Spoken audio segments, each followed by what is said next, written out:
Coming up with your news at 6, it's primary election day. We have 9 on your side team coverage from across the East. Our Dominique Moody is live at a polling location in Pitt County, and our Camila Barco is live at a polling location in Onslow County. Good evening. I'm Shayla Reeves. And I'm Ken Watling. Thanks for joining us. Today, thousands of voters are expected to cast their ballots for our state's 3rd Congressional District special primary. Polls will remain open for the next hour and a half, so you still have time to get out and vote. More than 24 candidates are vying for the seat held by the late Walter B. Jones Jr., but first they must win their party's nomination. 9 on your side is your local election headquarters. Our Courtney Allen joins us with the details you need to know for today's special primary election. Courtney. Ken, Shayla, while tonight is primary election night across much of eastern North Carolina, it is likely that this race is far from over. Local election boards tell 9 on your side that there will probably be a second primary after tonight. You see, in order for a candidate to win their primary, they must receive 30% of the vote or more. That may be challenging, especially on the Republican side. Let's take a look at the candidates. There are 17 candidates, making it difficult for a single one to gain 30% of the vote. In that case, the person who comes in second can request a second primary. In the second primary, voters would choose between those 2 top candidates. On the Democratic side, with only 6 candidates, there's a greater chance for there to be a clear winner, but the possibility of a runoff is still there. There's only 1 candidate for the Constitution Party, so that person has a sure seat at the general election. There are 2 Libertarians, so one of them will secure the majority for the general as well. If no second primary is required, the general election will be July 9th. In the case that there is a second primary, that election will then be on July 9th, and the general will be pushed until September. Courtney Allen, 9 on your side. Courtney, thank you. In Pitt County, 2,227 people took advantage of early voting, and more voters are headed to the polls today. Right now, 23 polling locations are open for the special primary election, including a polling location in Winterville. That's where we find WNCT's Dominique Moody. He joins us now with an update. Dominique, what are you seeing out there? Yeah, you talk about an uptick in the amount of voters who have come to this particular location. Last time we checked in, there was more than 304 voters. Since just a couple minutes ago, we talked with one of the election officials. They said it's over 400 people, so it's just the amount of time that it can take within an hour for the votes to change. Now, we also want to talk about the districts. The way that Pitt County is set up in particular is that there is one district, District 1, and then the other one is District 3. But we had an opportunity to hear from some of the voters about the importance of this election. Listen to what they had to say. You get your mayors, then they go on to be congressmen and whatever. These are the people that are important. Don't vote for party. Vote for the issues that are important to you and to maintaining this country in the way that we would like to see it.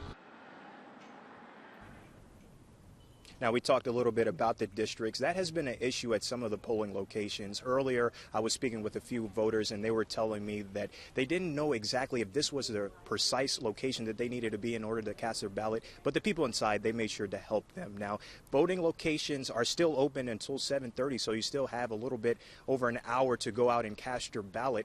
Right now, we're live in Winterville. Dominique Moody, 9 on your side. Dominique, thanks. Right now, voter turnout is surging in Onslow County. It comes after higher than expected turnout for early voting. That's when the Board of Elections reported an average of about 200 votes cast per day. The number is thousands. Let's check in with Camila Barco. She's live in Onslow County with a closer look. Camila.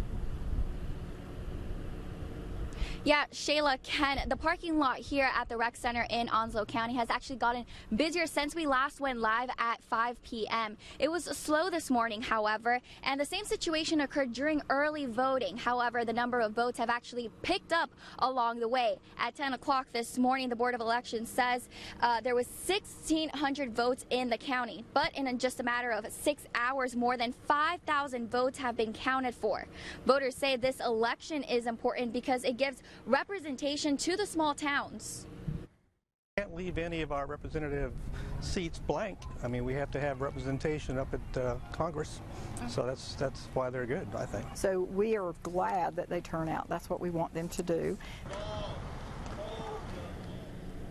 Whitehurst does want to remind people to visit their local precinct to cast their ballot. The local Board of Elections office is not a place to vote. Now, as of 4 p.m., there have been 5,270 votes casted here in Onslow County. And we will, after the doors have closed here around the county at 7:30, we can expect to know who is in the running for the late Walter B. Jones seat. For now, live in Onslow County, Camila Barco. I'm going to toss it back to you guys, Ken, Shayla. All right, Camila, thanks. Of course, continued coverage of today's special primary election right here on 9 on Your Side. Stay tuned to WNCT tonight at 11 for the results of today's voting.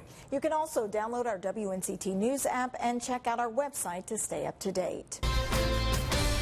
Our other big story tonight is the race for the North Carolina District 3 congressional seat. The primary election has ended. 9 on Your Side has team coverage of tonight's results. Courtney Allen is standing by in Greenville with the Democratic winner. Dominique Moody is also live in Greenville. He has the top winner on the Republican side. And Camila Barco joins us from Kinston with the second winner of that race.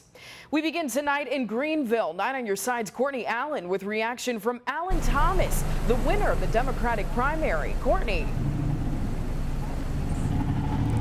Angie, things were electric here tonight at Crossbones Taverns in Greenville as the returns came in for Alan Thomas. He watched on with friends, families, and supporters, and when it became clear that he would be securing this Democratic primary, the place erupted with applause and they popped bottles of champagne. Now, he says that the past few months have been transformational, traveling all over eastern North Carolina, meeting people and hearing their stories. Tonight, he says he is focused on improving the area's health care as well as economy and working across the aisle with Republicans. He also had something to say about late Congressman Walter B. Jones Jr. Listen. Praise to God, and also I want to thank Walter Jones. I want to thank Congressman Jones for his tremendous service to this district. He was someone that was a real icon across eastern North Carolina that really blessed me. I learned so much from him, and the best honor that I could ever have was to carry his legacy forward, how he took care of our military, how he took care of everyone in this district. Republican Congressman Jones held this seat since 1995 before dying in office earlier this year. Thomas says he hopes to turn this seat blue for the first time in decades once the general election rolls around. Live in Greenville, Courtney Allen, 9 on Your Side. Courtney, thank you. Now, as there is a clear winner in the Democratic race, it's a little more complicated on the Republican side. With 17 candidates, the outright winner had to get 30% of the vote. Now, that didn't happen, so now there's a runoff. 9 on Your Side's Dominique Moody joins us now with the candidate at the top of the race, Greg Murphy. Dominique, what is the scene like over there? Absolutely, and just to head right into it, Dr. Greg Murphy, thanks, for this interview and congratulations on making it thus far. How can you describe, or what are some of your emotions going through your head right now? Well, I'm deeply humbled by the people of the 3rd District who have come out and supported and voted for me. Fantastic turnout.